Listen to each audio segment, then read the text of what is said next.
سبحان اللہ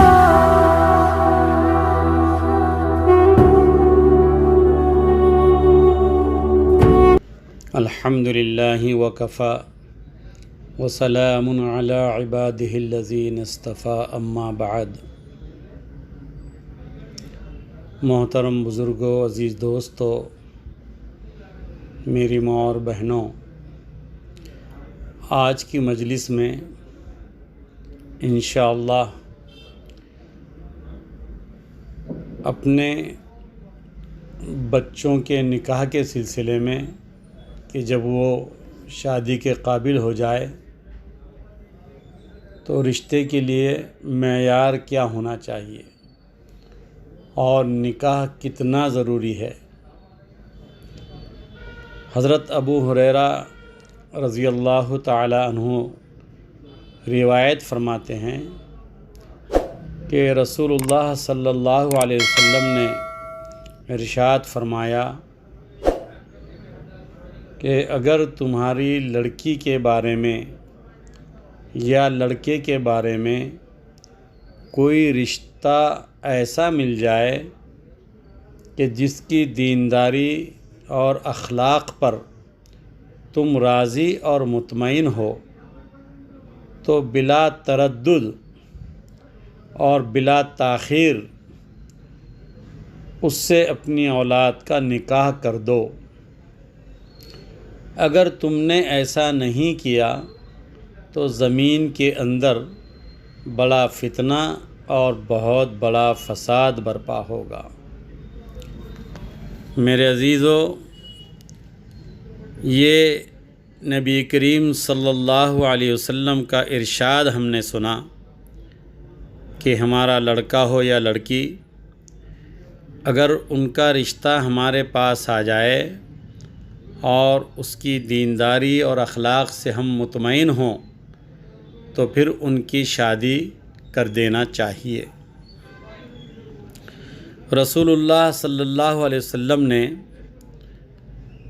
لڑکی اور لڑکے کے لیے دینداری کو اور اخلاق کو معیار قرار دیا ہے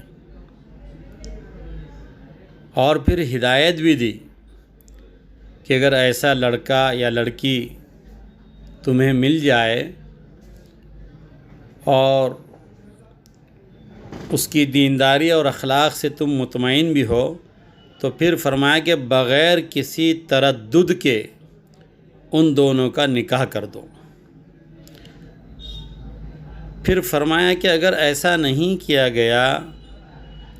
بلکہ دینداری اور اخلاق کے بجائے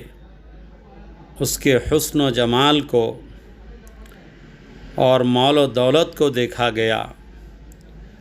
اونچے خاندان کو اور بڑی نسبت کو دیکھا گیا، اور اس مال و دولت، حسن و جمال اور خاندانی نسبتوں کو دیکھنے کی وجہ سے تاخیر ہوتی گئی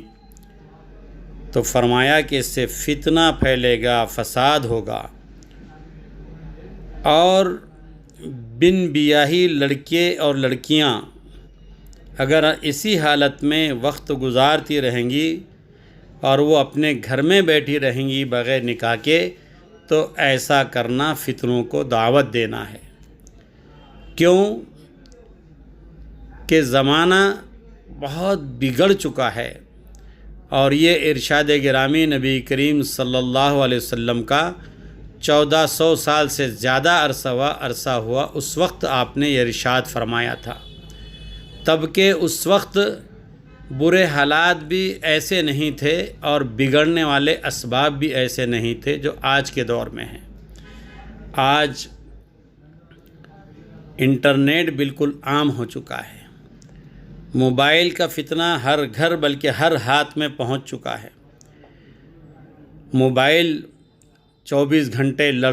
لڑکوں اور لڑکیوں کے پاس رہیں گے،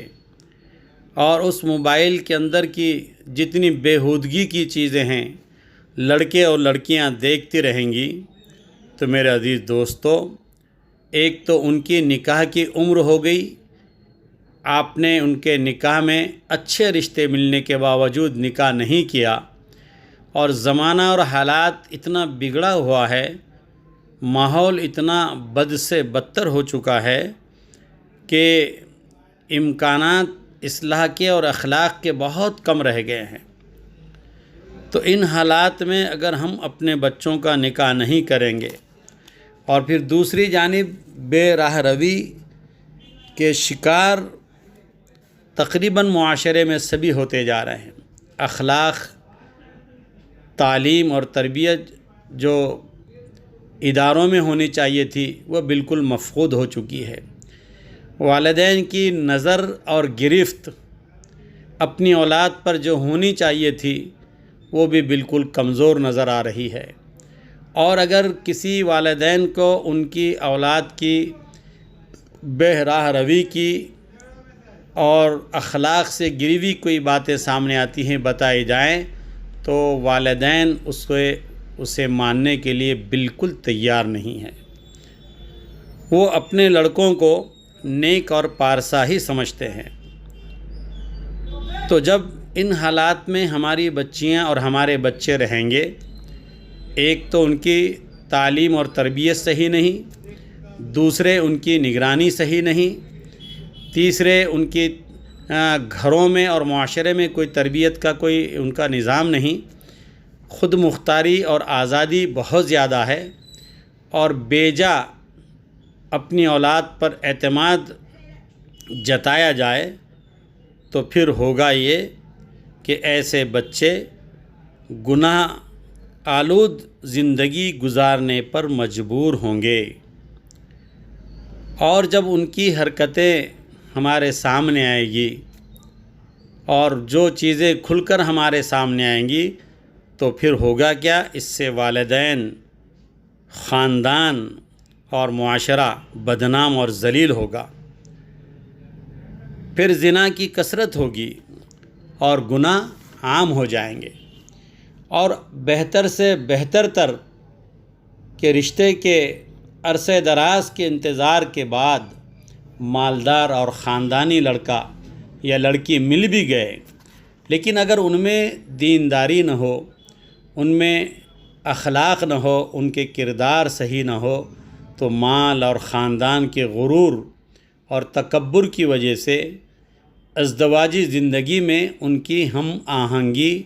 اور موافقت نہیں ہوگی، اور چھوٹی چھوٹی باتوں میں، بات بات میں جھگڑا اور فساد ہوتا رہے گا۔ ان کے نظریات الگ ہونے کی وجہ سے، سوچ اور خیالات الگ ہونے کی وجہ سے ہمیشہ جو ہے ایک مشکل گھڑی ہمارا انتظار کرتی رہے گی۔ اس لیے بہتر ہے کہ ہم اپنی اولاد کے، اگر ہمیں بہتر رشتے ملتے ہوں تو اپنے بچوں کے نکاح میں بالکل تاخیر نہ کریں۔ آپ صلی اللہ علیہ وسلم نے فرمایا کہ اگر نیک اور دیندار لڑکا مل جائے تو فوراً رشتہ کر دو، اسی طرح لڑکی اگر دیندار اور صالح مل جائے تو اس کو اپنے لڑکے کے لیے قبول کر لو، اس میں خیر ہوگی اور انشاءاللہ برکت بھی ہوگی۔ اللہ تبارک و تعالی ہمیں ان چیزوں پر صحیح طریقے سے سمجھنے، اس پر غور کرنے اور پھر عمل کرنے کی توفیق عطا فرمائے۔ آمین۔ وآخر دعوانا ان الحمد للہ رب العالمین۔